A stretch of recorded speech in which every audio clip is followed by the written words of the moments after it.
officially calling the meeting to order at 7:02. According to our bylaws, we need to have a quorum of 1/20 of our members. We have 170 members, so we need 8.5 people. So I think we're good. So Paige, we can continue with our meeting since we have a quorum. So first of all, tonight, Jenny's gonna kick off with giving us an overview of primarily 2023 results. Some fiscal year results are in there too. Our fiscal year ends at the end of May, the weirdest fiscal year of all time. So it'll be clear where the data comes from. But after she does that, I'm gonna share with you some of the things that the board has been doing, specifically behind a new 3-year strategic plan and some value statements. And then at the very end, we are going to have a vote for a new person for our board. So we do have these QR codes up here. We're trying to save paper. A lot of what Jenny and I are going to talk about are from the annual report and the strategic plan. Should you want your own copy or to follow along from your seat, you would have to take a picture of the QR code, or you can do it afterwards. But just wanted to let you know we have a couple copies in the back. They may already be taken up. But I guess I will just turn it over to Jenny. Okay. All right, so if you haven't done the QR codes yet, I'll give you a minute to do that. Oh, I'm also supposed to say, for legal reasons, as you may know, this is an in-person meeting, but we told people that it would be recorded. So it is being recorded, and your voice, if you were to ask a question or heckle or do something like that, is going to show up on the recording. So I've said my piece. All right, next year we'll have a spotlight or something too. But yes, thank you again for coming. We really, really appreciate it. We have had a really exciting, action-packed last fiscal year, or last 2023 in general. And as CJ mentioned, I'll try and, it gets a little tricky because for a lot of grants and for our coalition that we're part of, we have to report our operational things and our statistics by calendar year. And so some of that is, I will mention that some of the numbers will be 2023. Most of the financial data is the fiscal year. But it has been, it was hard. It was full of tons of learning opportunities. It was full of team building. I'm really happy to say I feel like we really have a great team in place. It took some time to get lots of new people onboarded and getting everyone working well together, but I really feel like we've arrived. We hit so many milestones financially, operationally, culturally, and so it's been really exciting. So just thank you to all of you for being a part of that. It's because of mostly volunteers that we're able to do this work in such a successful way, and that this, I know, is a place of hope and happiness for many animals and people. So thank you so much for your support. So the first thing that people always ask is, how many animals did you save? So in 2023, we had 901 arrivals. You can see a few more cats than dogs, but more or less, it's more or less 55, 45, something like that. And 827 departures. I thought that was funny at the moment. But that means 827 animals left for homes. Sometimes people ask me why those numbers don't even out, and I'll say because we always have animals in the kennel. So we're never empty. I know sometimes people say, oh, what about empty the shelters? You want to be empty. We really don't ever want to be empty. Our goal is to always have as many animals here as possible because we're always trying to save lives. So as soon as one goes out, we're trying to help the next one because so many are waiting for us. To get a little bit more into the details of who came in, of those 918 dogs and cats in 2022, we had a lot more dogs come in and a little bit less cats. And there are some reasons for that. With the cats last year, we did have a couple of struggles with some outbreaks of viral outbreaks, including panleukopenia, which is something we're dealing with actually right now across the hall as well, which is unfortunately something that comes hand in hand with kitten season. And we had a little bit of ringworm, all under control now, and in fact we're working on some improvements with the HVAC system to help with that as well. If you look at the box below, you'll see all the various ways the animals come here. So by and large, 56%, so most of the animals are transferred from open access shelters that are struggling. 60% of those are here in Illinois, mostly in Chicago, in the Chicago area, and then the rest from other states that we partner mostly with that have the most struggles in terms of the most homeless animals, the most intake, and the least resource shelters. So those are Kentucky and Texas.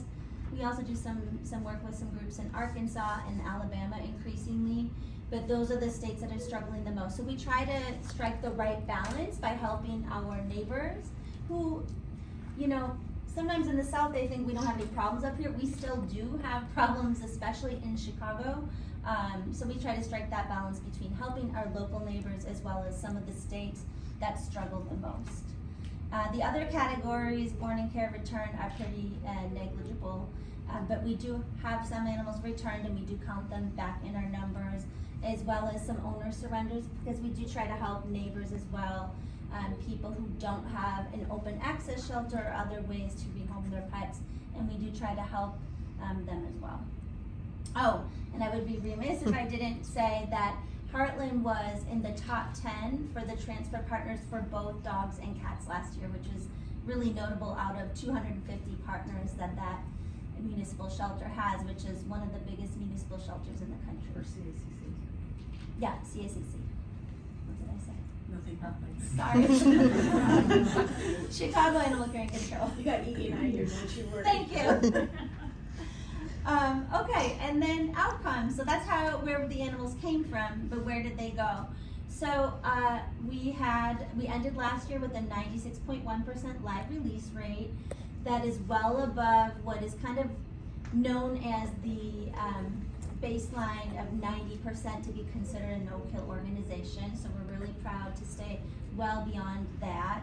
And then you'll see, again, 94% of the animals are leaving through adoption, very few through other outcomes, but we are transparent about the other ways. So you will see 2% died in care, and 1 lost, stolen, and a few transfers to other organizations that we've done either mostly for behavior reasons with some dogs.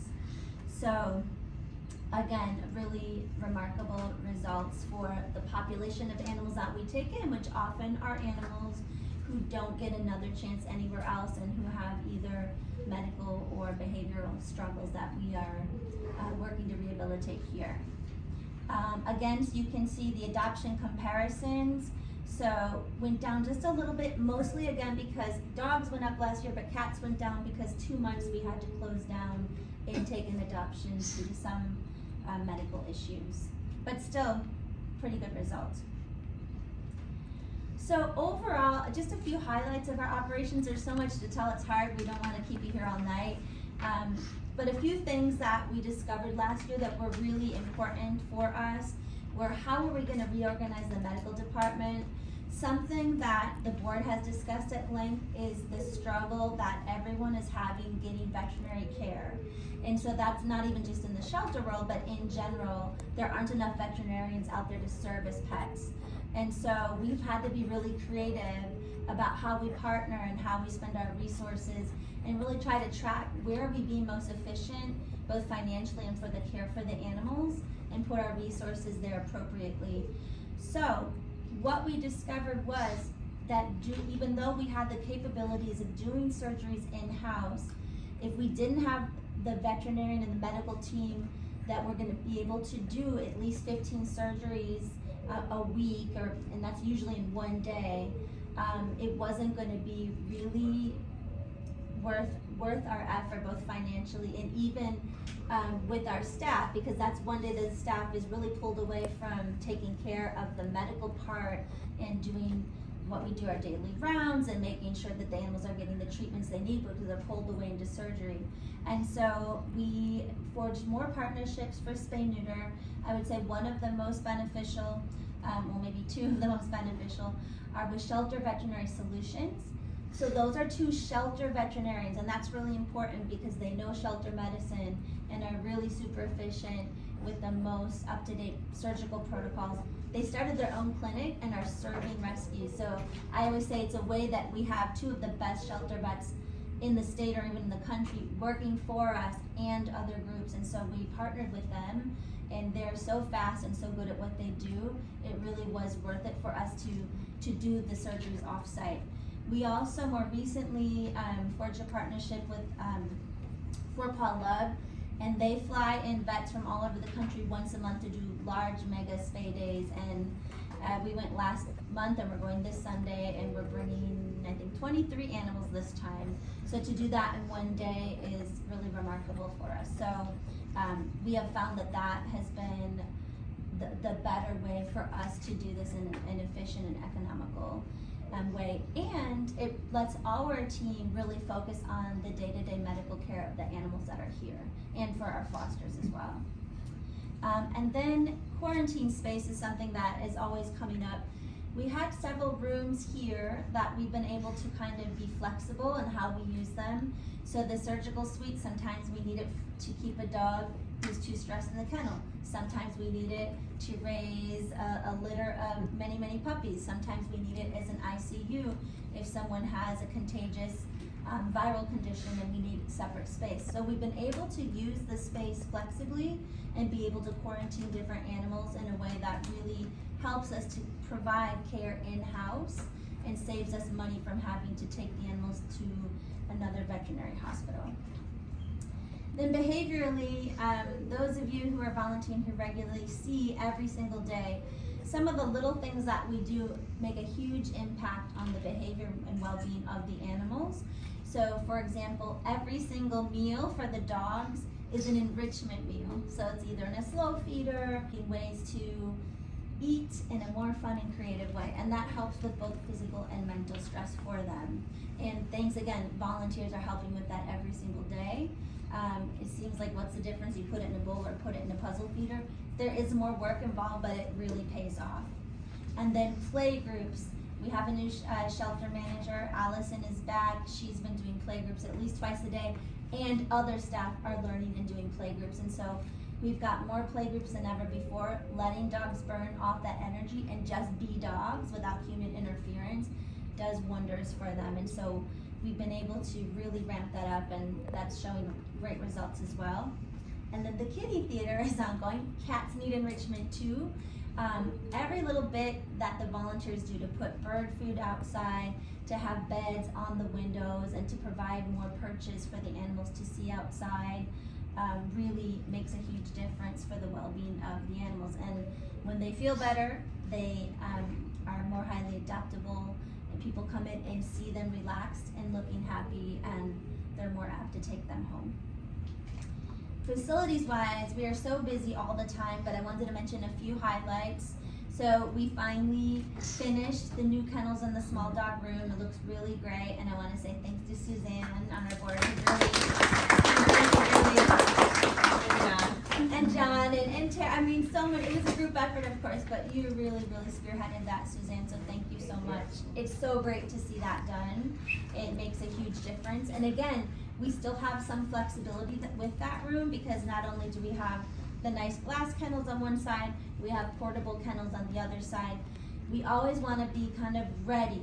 So we don't know when someone's going to dump 50 chihuahuas in the foyer. It's happened before.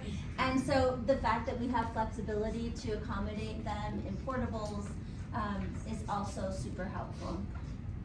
And then we had to get a new roof. I don't know, it was, what do I say about the roof? It was time. It was time. I have to say, sometimes it's hard to swallow because you want to use all the money for direct animal programming. So I have to say I kind of struggle with that one, but it was needed. Thank you again to the facilities committee for getting it done, because you got to have a roof over your head. And then the driveway as well was resurfaced, and that makes for a more pleasant experience for visitors as well. So I mentioned a lot about team building, about having the right team, about utilizing their skills in the right way. Who do you use on site? Who do you use off site? We welcomed a lot of staff over the last fiscal year, and I can't say enough good things about this team. It took some time to get the right team in place. It's not easy work. Burnout is high. Shelter medicine is different than private practice medicine. And I'm trying to strike the balance of really pushing the team to do as much as we can without burning people out, and it's not easy. And so the other thing we have to do is we have to have people behind the scenes communicating all the time to let people know what we're doing and why they need to support us and what makes Heartland a bit different. So I just want to acknowledge very quickly our new team. Olga Bernard is our social media coordinator. She does amazing things with very fast snippets of video and cool music. Aurora Leon is our new medical manager, really, really great, open to learning, a licensed veterinarian in Mexico, working as a vet tech here. So what I always say is this was an incredible opportunity for us to have a full-time veterinarian, which is almost unheard of, even though unofficially she is not. She has that level of knowledge, and we're really benefiting from that. Megan Quinlan's our new CAP program manager. Megan, like several other staff, had been at Heartland before I started, almost 2 years ago, and as she said, she knew Heartland was a place to watch. She was so impressed with everything that we were doing in rebuilding and wanted to come back. She left to go to another bigger shelter, and she wanted to come back because she saw that we were doing exciting things and she wanted to be a part of that kind of a group. So we're so excited to have her. Amanda Rinaldo worked at my friend's restaurant, doesn't know anything about animals but wanted to learn, has the best attitude in the world, and that's what we need, some can-do positivity. And she came back and she's learning so quickly, and it's just a pleasure to be around, so we're so excited to have her. Valeria Rivera is working so hard as an animal care attendant while attending vet tech school full-time, always willing to learn, always willing to help with whatever we need. Courtney Robinson, I wish she could be here tonight, but it's her husband's 50th. She has been instrumental in helping us build our fundraising program to really kind of we'll get Heartland to a place where we're really communicating very regularly and formally with our supporters and expanding and increasing the amount of time that we can reach out to them. Allison, many of you know her, she was here for so many years, used to be part of the board, is back and just doing amazing things every single day with the dogs. Foster, it's a family affair. He's a student, but coming in here, he was a volunteer. So many volunteers end up trying to get a job in here and doing a great job. He loves the dogs and the cats, even though he's allergic, and we're so happy to have him. And Christina Silver, another volunteer, mid-career changer, a pleasure to be here and working really hard. So those are the new staff. And I keep saying I'm not going to talk that long, so I'm going to go through the old staff more quickly. Many of you know them, but I just want to acknowledge them. Oscar Damask, Animal Care Attendant. Edie Eisman, Business Operations Manager. And Jill of All Trades. Danielle Gordon, right over here, another Jill of All Trades, our Marketing Manager. Eric Gordon, working hard in the back now, Dog Adoption Liaison. Char Morris, Volunteer and Operations Assistant. I think she's back there. There's another one who does anything we need her to do. Jenny Noble, Program Assistant, working right now in the back. Abby Okrezik, Lead Animal Care Attendant, and recently taking on some more responsibilities with helping scheduling and operational things. And Mary Wozencraft. Is Mary here? Her dad's here. No. She's got the day off for once, that's good. Again, always helping anywhere, so dedicated. She's our program and community engagement manager. So, now on to volunteers. Like I said, the volunteers are really the heart of everything. We have so many volunteers pitching in pretty much every minute that we're open. So, our volunteer numbers keep increasing. We're up to 343 in 2023. And 17,000, well, almost 18,000 hours logged, which is really amazing. You could do the math if we paid the minimum wage, imagine what that cost. And we just keep every single quarter going up, and so it's really amazing to see. People often are skeptical, are those really the numbers? What about people who don't come? We are constantly engaging with people if they've missed a month or two to have them come back, and if not, we archive them. But people are always welcome to come back. We understand that they get busy, but we really work hard to continually communicate with our volunteers as well. Foster homes are also really important. About 40% of our animals at any given time are spending some time in foster. We've got about 200 foster homes right now, and whether it's a field trip or an overnight or a weekend or a long-term foster, all of that is really helpful. Sometimes even just to get a dog out for a few days who's stressed out, or a cat who needs to recover from a medical procedure, much better to recover in a quiet home. So we really appreciate it. And co-fostering is something that we've been trying to encourage more, and we've seen happen. Some people think they can't foster because they're too busy, or maybe they travel, and so if you co-foster, you and one or two other people maybe talk about rotating to support each other so that you can do it. Okay, communications and marketing, just a couple of highlights. We've been growing our social media, so we're up to 14,000 followers on Instagram, partly thanks to Justin Thoreau sharing a post about Viva. We also had Chicago Bears Khalil Herbert this year come in and choose Heartland for the NFL's My Cause, My Cleats charity program, which was pretty cool for us. And then we continue to partner with the community. So we know that our work is not just about the animals within our four walls or in our foster homes, but also animals that people need assistance with so they can keep them and they don't enter the shelter system. So there was a pair of cats here for several months, Katya and Finn. After their guardian became homeless, she had been living in a car with them and finally thought it was too cold and she wanted to couch surf, and so we took them, and after several months she was finally able to get a place and get them back. Many people asked to adopt her cats, and we continually said no, they have a guardian. We could have adopted them out, but instead those spots kept rotating to other cats who really needed to be placed, and they could finally go home with her. And we did that with at least a dozen cats and dogs over the past year, and it is something that we would like to continually invest in. We continue to give out free pet food and other supplies at various pantries on-site and off-site, often in tandem with our vaccine and microchip clinics that we do with Cook County Animal Control. And a few months ago, we donated a bunch of microchip scanners to the Wheeling Police Department. And the reason we did that is they often don't have places for animals to go and will want to bring them here. And so if we can give them the scanners and they can reunite the animals in the field, those animals never have to go enter the shelter system or go to a clinic and board. And so that's been really successful to partner with them.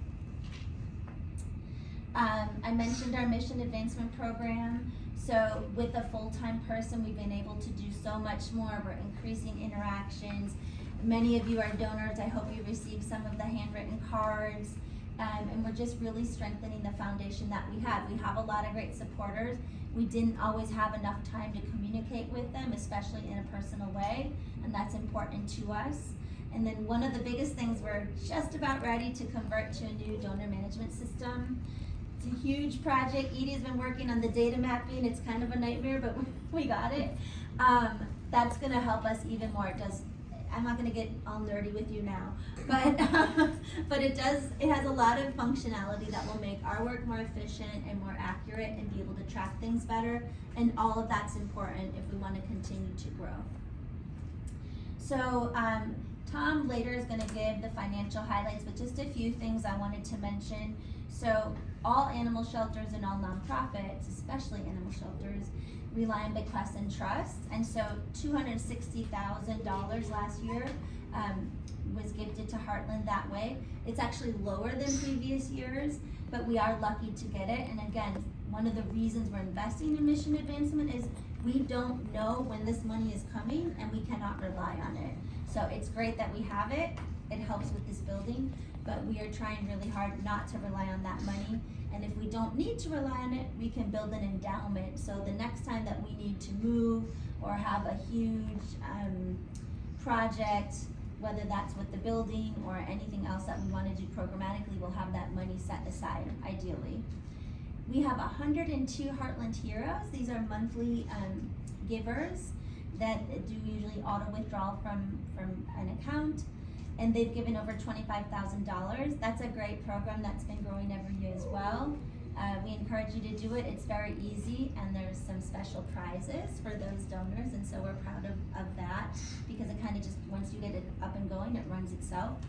And then we want to acknowledge the Heartland Young Professionals, all of the fun things that you see us talk about if you get the newsletter with, you know, the Dine to Donate and the fun fundraiser and their fun bingo night. All of that raises a total last year of over $23,000. So nothing to sneeze at for sure. And then our signature event fundraisers, we continue to grow those. The Golden Paw Gala was the biggest last year ever, right? At $116,000. Now that is gross, but I'm not gonna say the net. The net was maybe just under 100,000. Still really great. Our annual Now Slumber Party is super fun, and what's great about that, it costs nothing. So that $37,000 is everything we raise, and it costs us nothing to raise that, because people are asking their own friends and family to donate on a personal fundraising page. And then we sleep here overnight and broadcast it all night. Love, that's coming up next month. Last year earned $13,000, and it's a very fun event, really accessible to lots of people, and we plan on growing that this year as well by adding back in that personal fundraising component. So if you haven't registered yet, I hope that you will. Hopefully we'll have lovely weather like we did last year.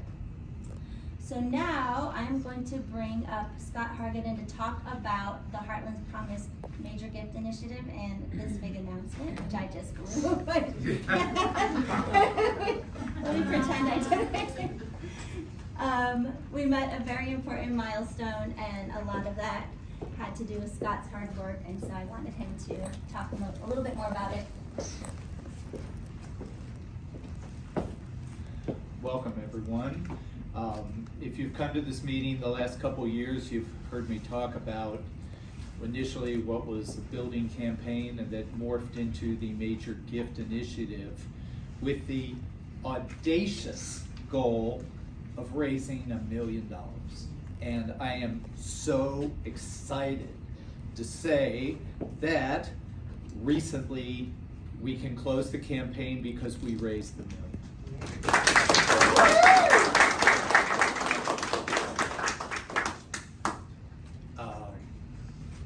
I had my doubts sometime this year, because we started off with a lot of initiative, and then we sort of lost it for a while, but then regained it. But a lot of work went into the campaign. I think more than anything, what it showed was that both Jenny and Courtney's fundraising skills, when applied to an organization that had not really had any kind of major fundraising campaign before, really paid off. Because it doesn't happen without them doing the daily work. And as chairman of the development committee, along with CJ, our own chairman, I mean, we put in a lot of work, and were able to find some substantial donors for the first time to the organization, which is a very important thing going forward. But as you've heard me say before, undoubtedly many of you, I mean, we borrowed $500,000 to buy the building. We spent $500,000 of our endowment paying the balance of the purchase price and building out the building. We can now say that that money is there to pay off the loan and replenish a very large segment of our endowment that was, for an organization of this size, it could have gone the other way and left a giant hole in our financial future. I feel really good about where we are today. Thank you.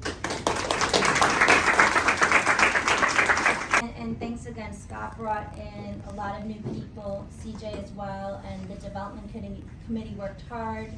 We had receptions in this room, many tours, events, lots of phone calls, lots of outreach to people. And Scott's right, it's like, what do they say, those last 10 pounds are the hardest? And so we seemed to kind of plateau for a little bit there, and that's okay. Not everybody wants to contribute to a building.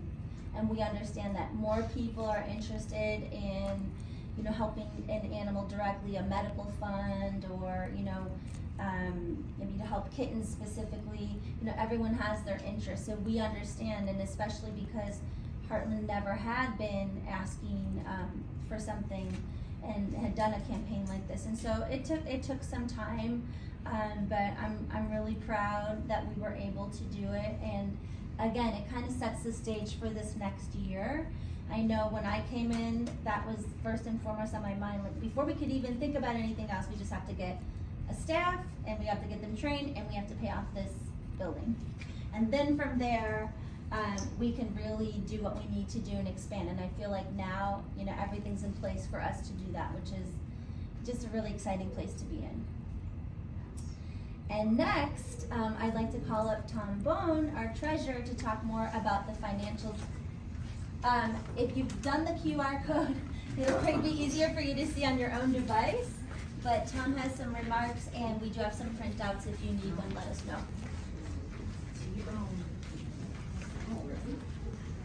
Good evening.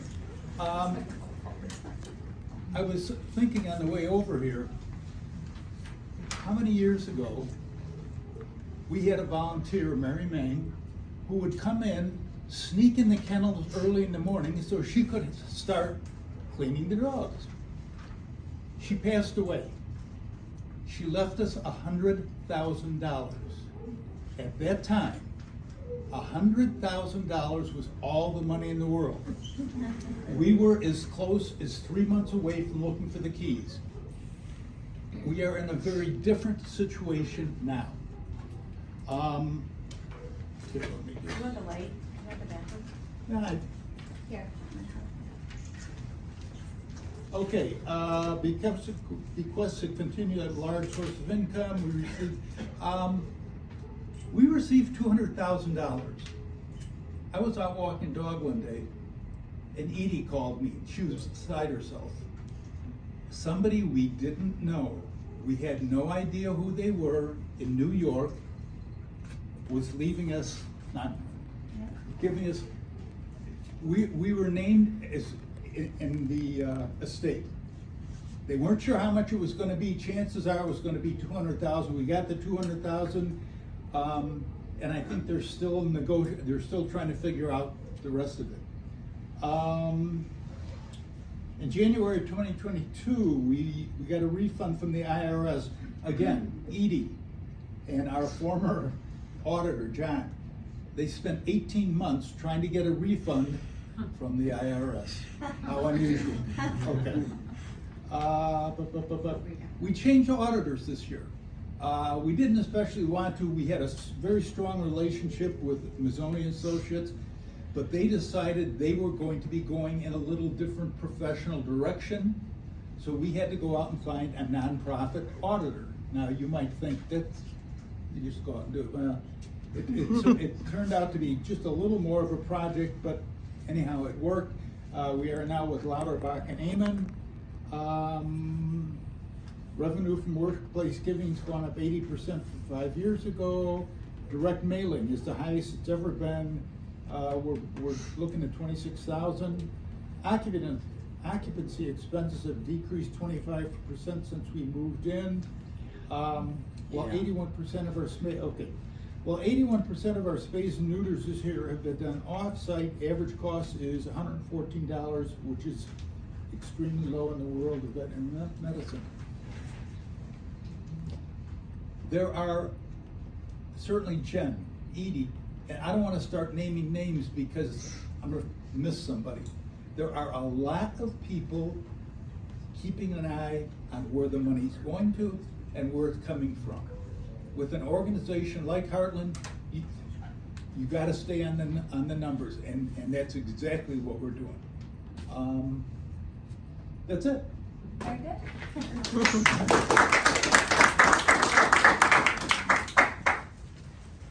Thank you so much, Tom.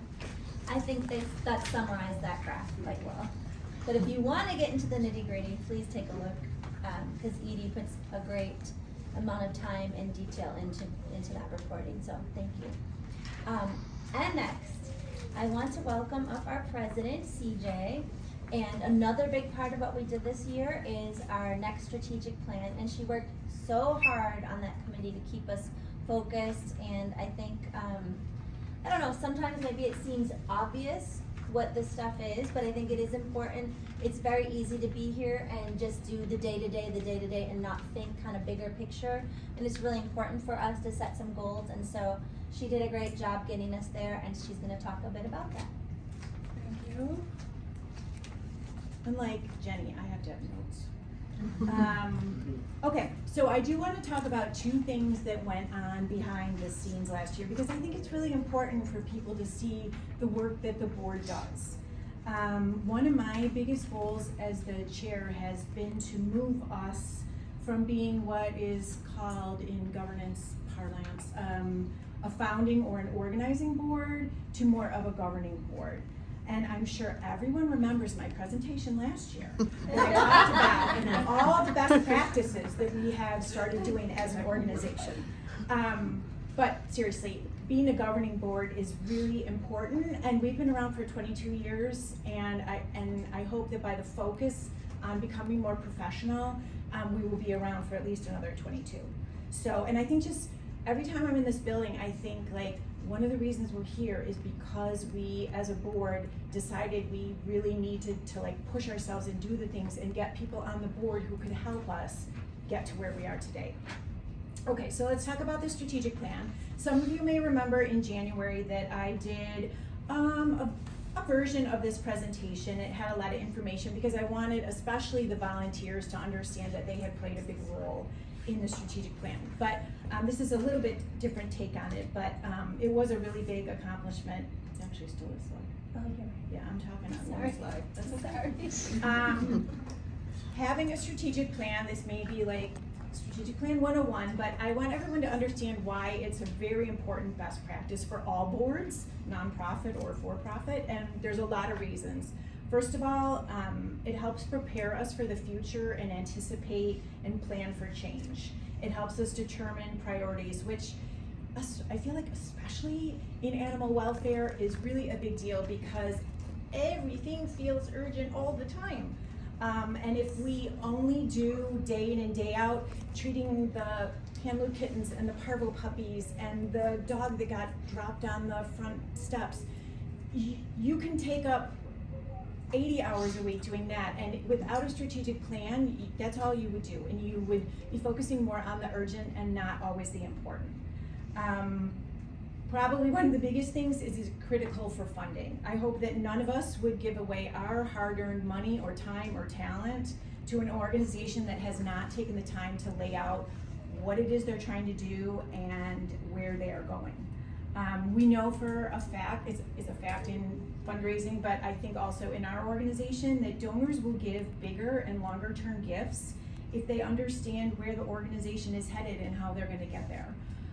For example, Scott has some friends who donated $100,000 to our Major Gifts initiative, and they never had any association with us before. And I'm pretty sure that even though they were friends of Scott's, they are not gonna just toss out $100,000 if they didn't feel good about knowing strategically what we're trying to do here.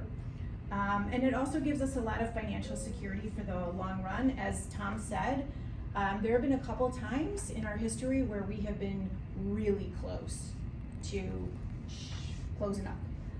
And that's not a good feeling, and we never want to be there again. So having a plan helps us achieve not just our mission, but ensures that we have the money to fund our mission. So you may know that we had a strategic plan in place, our first one ever, from 2020 to the end of last year, but it was created by a small group of people, me and Stephanie Muller-Simpson, who was our former ED. And for this new strategic plan that we wanted to do after our other one expired, the board understood the importance of involving a lot of people, all of the stakeholders who should have a say and hopefully want to have a say in Heartland and our future. So a stakeholder, by virtue of their name, is someone who has a vested interest or a stake in what we're doing. So we identified 7 groups of stakeholders: on-site volunteers, fosters, staff, board, adopters, donors, and community members. And we invited 12 people to become a strategic planning team from those seven different groups, stakeholder groups. Many people fell into 2 different groups, but we had representation from all those different groups. So starting in, I think, about April of last year, we spent 6 months undertaking a very formal 5-step planning process that was developed by BoardSource, which you may have heard of it, maybe not. It's the gold standard of nonprofit governance, and it's my mecca. The biggest parts of the process were really undertaking external research to understand our opportunities and threats from outside of the shelter, and internal stakeholder research to understand what are our strengths and weaknesses amongst the people who are our stakeholders. Bill led the external research, and it was super thorough because Bill led it. Mm-hmm. And it involved everything from looking at doing a survey of local animal control officers in our area and understanding what their concerns are and what they were seeing, to looking at animal welfare trends, as well as things like the rising cost of vet care. And that was our external research. Then internally, we created surveys for the different stakeholder groups that I just mentioned, and we surveyed them about, what do you think Heartland's good at? What are our opportunity areas? Things like that. And we got about 285 responses to those surveys, and about 29 or 30% of them were from the volunteers, so that was great. So having this internal and external research, we then created a SWOT analysis, which is strengths, weaknesses, opportunities, and threats. And that SWOT analysis then led to, as what Jenny said, looks like 5 really simple statements, but there's a whole bunch of work behind each one. And when you download the link to the strategic plan or have your hard copy, you can look at not just the sentences for the different 5 areas, but also some of the rationale that substantiated why these are sentences. I am going to break down one of them for you in a little bit, but I think it's really helpful to read some of the rationale for why we want to do these 5 different things. So one of the things that is also important is, this is nice, we have a pretty strategic plan, but you can't do stuff off of just one sentence. So what we have created with Jenny's help and the staff is a plan that is all the things that will be done under each of these sections in order to make it come true. We had a tactical plan under our last strategic plan, but we as the board did not do a really great job of holding the organization responsible for achieving the strategic plan, and that will be different this time around. So let me give you an example of how we take a 1-sentence strategic goal and then break it down, and what does the work look like, so you can kind of follow through it. So I'm going to pick the funding goal, which says to ensure long-term financial stability in an increasingly challenged environment. The rationale that came from the research that we did said that our ongoing viability and success are critically linked to reliable and sustainable sources of revenue. As you heard for both Tom and Jenny, we have historically relied on people who have died, and we have gotten $1 million over 3 years from requests, some of which we knew about, and I think most of them we did not. So that was great, that helped keep us solvent, but that is not fiscally prudent. We also have a lot of donations coming, a lot of small donations coming from a lot of people, rather than bigger donations coming from a smaller amount. So at one extreme, we have $200,000, $350,000 gifts, and then we have a lot of $100 donations. I am not saying anything is wrong with a $100 donation. I'm just saying we have kind of a range, and we really need to be more sustainable, we need to have more in the middle. So, so we've historically relied on a lot of unplanned bequests and small donations. our animal care costs are increasing, and if we really want to live out our mission, we need more money to hire more staff. So that's some of the rationale about why we need a long-term financial plan. So then, what does that mean day to day that the staff is doing? So let's talk about the tactical plan then that was developed by the staff. So first of all, increase the number of new and lapsed donors. A lapsed donor is usually someone who has not donated for 18 months or so. That's one thing. Another thing is to improve year-over-year donor retention and cultivation. Again, as Jenny said, hopefully some of you have seen or gotten the emails or the notes. Specifically for major donors, there's some real specific things cultivation touches that can include handwritten notes, calls from the executive director, major donor receptions, invitations to one-on-one type things like that.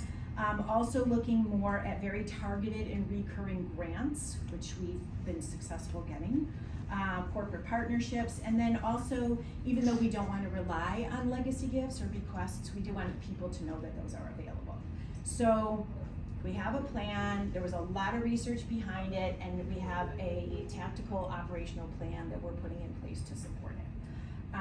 And before I move on, I do want to thank the 12 people who were on the strategic planning team, which Bill called SPLAT, and it kind of stuck, the strategic planning team. So if you, Bill might be the only one, so I'm just gonna ask you to raise your hand, but I'm gonna say the names of the people who were on this committee because it was seriously a boatload of work. And some of you may not recognize because they are adopters or donors. Some you may, so if you see them, please thank them. Jenny Burrows, Teresa Drouillard, Danielle Gordon, she's right here, Gina Mansky, who's the Northbrook Animal Control Officer, David Panich, Sharon and Jerry Rush, Jenny, me, Nicola Wheeler, who's our Northwestern University board member, Bill Wozencraft, wave your hand, and Mary Wozencraft. So I just want to give a shout out to all of them. Before I move on to my next board governance topic, does anyone have any questions about the plan? Okay, I will keep going then to our values. Okay, so you may hear people use the word mission or vision or values. Like, what is the difference between them? So we'll do another mission, vision, value 101 on this. So your mission is really your core work, what you are going to do to, like, what are you here to do? What is your reason for being? Your vision is if you do your mission well, in the future, you have achieved some sort of kind of vague outcome. It's not very specific. For example, Best Friends has something by 2025. No kill. No kill by 2025. No kill nation. Yes, so that's like, that's out there, that is a vision. And then there are a lot of organizations that have a mission that would support that. So we have a mission already and we have a vision. Values are then the guiding principles for which you stand. They're the ideals that you refuse to compromise on as you conduct the work to do your mission. Nonprofit organizational values are again these high values that guide our actions, unite our stakeholders, and define our brand. They are typically communicated in terms of like a core value, like a word, and then a statement that supports it. In a perfect world, these are values that you live and breathe every day and you're doing them already. In many cases they're not, but they're aspirational and that's okay. They are also externally focused. They're not to be confused with what many of you know of as our culture expectations, which are really internally focused and they're for those of us in the building. I would say that if you look at them and you compare them to the values, the culture expectations all line up with them. They're kind of a subset. We had some value statements a couple years ago, but they didn't really jive with some changes we made to our mission. So we went through a process of redefining them, and I just wanted to share that again. It wasn't nearly as long or painful as the strategic plan. This was a case where we took about 25 words that could be used as values. I looked at a lot of other animal shelters, things like that. So all the board got this list of 25 values. They rank ordered them in terms of like what they thought were the most important and relevant for us to the least important. We narrowed it down to 7, And then we wrote the words that describe what they mean for us. So if we just said compassionate, like what does that mean for Heartland? It means we're compassionate members of our community who equally value serving our animal friends and our human guardians. Not just about animals, not just about people. So this is also an exercise we went through, and we just actually finished it because there was a board chair who dragged her feet on it for a little while. But these are really important, and you're gonna start to see them. We need to put them on the website. These are very important to share externally. We're talking about how to integrate them into our hiring practices. I don't want them, just like the strategic plan, I don't want it to be something we did and be like, oh, best practice, and then we don't do anything with it. So those are our values. Any questions about that? Those, okay. Last but not least is, so our last order of business today is to vote on the slate of nominees, or in this case, slate of one nominee for the board of directors. According to our bylaws, we can have up to 15 directors, and we currently have 12 plus one person from Kellogg. So we had the room, Kellogg Northwestern, so we had room to add 2 or 3. Also, as you know, most of you know, that per our bylaws, we want to make sure that the people who are voting for the board, and the board is the highest level of authority for this organization, so it's not a right to take lightly. So we recently updated the bylaws to provide some parameters around who can vote. So board members and staff members have always been able to, and in the past it just said volunteers, or volunteers who have been there a year. We did some research, and we decided that it made sense for volunteers who had given 72 hours in the last year, or fosters, also volunteers, off-site volunteers, who had had either 3 animals or 100 foster hours, which would be animals times number of days, fostered animals times the number of days they fostered. That those would be the people who would know enough about the organization that we think would give them the right to vote for who's going to serve them on the board. Again, a little bit about the process for bringing a new board member on board is we have a governance committee that ran the process of doing applications. The first step was also that we did a skills inventory of our current board members, looking at primarily what are their work skills or functional skills, and seeing if we had any gaps. And for those of you who saw the signs around the shelter or saw it in the newsletter, we definitely identified the need for a nonprofit lawyer. We also were looking for someone with veterinary medicine background, but guess what? A nonprofit lawyer applied. We had another application as well. We interviewed both candidates. And after doing so, we made the recommendation for the person to add to our board this year, and we took that to the larger board, and we unanimously approved Mr. Andrew Copa of Glenview. I'm gonna give him a chance to talk in a second, but I'll just say a little bit about him. He has 40 plus years serving as a lawyer, working with and representing a lot of nonprofits, and also specializes in employment law, which sometimes is what we could use. He's also working towards a retirement. Some people will know that working towards isn't always easy. He has served on 2 boards in the past, and those who interviewed him thought he was smart and he had good critical thinking skills. He loves animals, gotta do that. And we think he'd be a really great fit for our personality. So I'm gonna ask Andy to stand up for a second. Maybe someone in the back could switch the backlights on so he's not a fuzzy shadow. Okay, that's even better. All right, this is Andy, and I'd like her to just say a few words. Hi, I'm Andy Copon, and I live in Glenview. I've been practicing law for about 44 years. I'm transitioning into retirement, something I can't bring myself to fully do yet. And I've had the privilege of representing frontline workers like all of you. I would like to echo the sentiment of thank you for all the great work you do. Representing frontline workers nationally with respect to religious, not-for-profit Catholic orders, which took me into the field of education, healthcare, and helping them stay out of trouble. So not only do I involve in litigation and trial work, but also giving a lot of talks on preventing litigation. What's the best policies to have in place? How do you avoid things like, simple example, sexual harassment, things like that really has no place in the workplace. And that's And you're done. Thank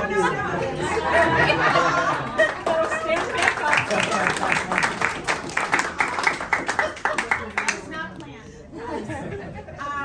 Okay, so I'm gonna ask Andy to leave the room for a second because we'll go through the process of making a motion, so thank you. So what we will do, Robert's rule of order is I will make a motion to accept Andy to the board of directors. I will ask for a second, and then we will open the floor to any discussion or questions before we vote. If you got a red wristband when you were able to vote, and we will do a hand vote, both in favor and against. So I'm gonna go ahead and move that we approve Andrew Copon to join the Heartland Board of Directors for a 3-year term, which is our standard term, beginning in May of 2024. Is there a second? Second. We'll give it to Scott. Does anyone have any questions about his candidacy? Could be the process or anything right now. You said he applied. How did he How did he know? Yeah. Well, as it turns out, I sent something out I live in a neighborhood group that has a massive email list of like 800 people. And I sent it out, and he emailed me in 15 minutes after I sent it out. So it's really important, like I push this a lot with the board, like get the word out, because it can't always just be people we know. That's how we get more diversity, is when we can cast a wider net. So yeah, that's how he found out about it. Yeah. And then to be fair, the other person who did apply, she also saw it from someone who put it on Nextdoor. So it definitely works, which is great. Okay, so if no one has any other questions, I would ask, again, those with the wristband, all in favor of approving this candidacy, please raise your hand. Are there any opposed? Okay, thank you. Should we invite him back in? We'll clap for him when he comes Go up, Billy.